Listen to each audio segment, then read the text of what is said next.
Many songs. Let's hear one of yours. They're always good. Onal was grateful to finally have been granted a full-time spot as a bard. He was getting old now, getting sore, and he'd been practicing his craft for decades. At 117, he only expected another 30 or so years of life, and the graft of planting crops and hauling barrels around was catching up to him quick. It was all vital work, of course. Somebody had to do it, and he was happy to do it, but he was happier to perform his poetry. The rest of them had named him many songs because they were impressed by his memory. He knew a lot of poems, but how could you not know a lot of poems if you've dedicated your life to poems? Immortals Ever Onward was not his best work, but it was novel. He'd written it in the style of the elves to the north just before the war had broken out. Performing at this point was second nature, automatic even. It was the authorship that really interested him, and after working the taverns for so long, he felt like he more or less had cracked the actual performing.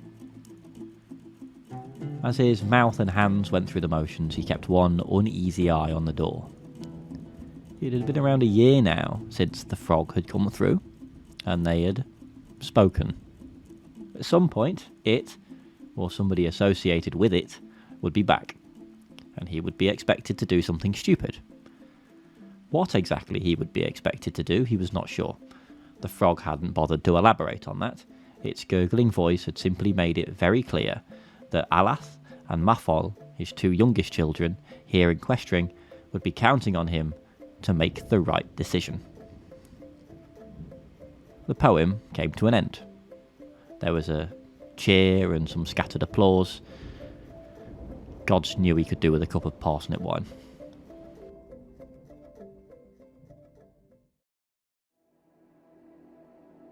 A mood took Olin. He saw before him an earring in his mind's eye, as clear as anything. He needed to realise it. The result was this: Usithutir Orbotus, a masterpiece of stoneworking. Bloodstone and sardonyx and camel bone and copper wrought into a single tiny object of beauty. He offered it to the fortress to be displayed in Weatherspoons alongside the other accrued treasures of the dwarves. Long may it rest in place.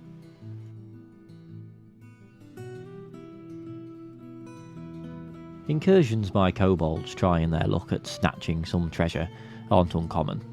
There must be a tribe of them nearby in the hills somewhere, and they stick their heads into Questring once a year or so.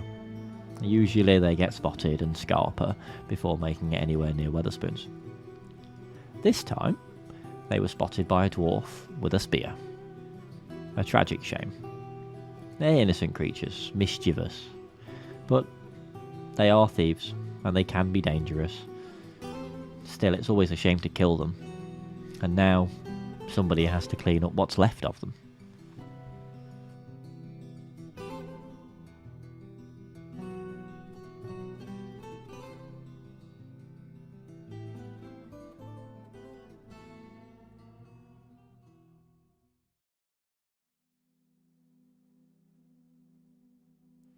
The Baron can be very particular with his demands, and somebody needs to take the fall.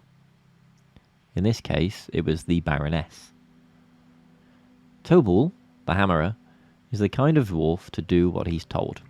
In this case, that is, administer a beating, a particularly fierce beating, and drag her to the dungeon. The beaten Baroness sat in the dungeon for around a month before her husband acquiesced and released her for treatment. Her left leg was completely broken. The question now was whether she'd ever walk unassisted again.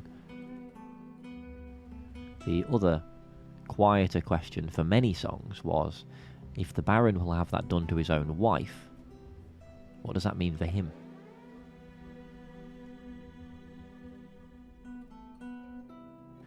Leacott awoke in a cold sweat.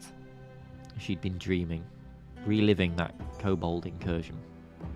Everything had happened so fast. There'd been a shout of "Thief!" and she'd turned to see the creature. Then she'd stabbed it.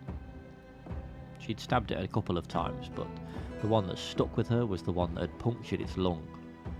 The sound it made was awful. And then the spear had been lodged into its tiny body, seeming to hold it in place while her fellow dwarves stabbed it the rest of the way to death. She felt sick. She'd felt sick then, too. Kobolds didn't wear armour, at least not any armour more sophisticated than, like, a leather tunic. They were just so easy to kill. Ultimately, Leek, I suppose, that meant she was probably easy to kill. Her body was fragile.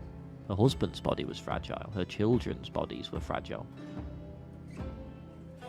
She stumbled out of her room and went for a drink of sweet pod rum.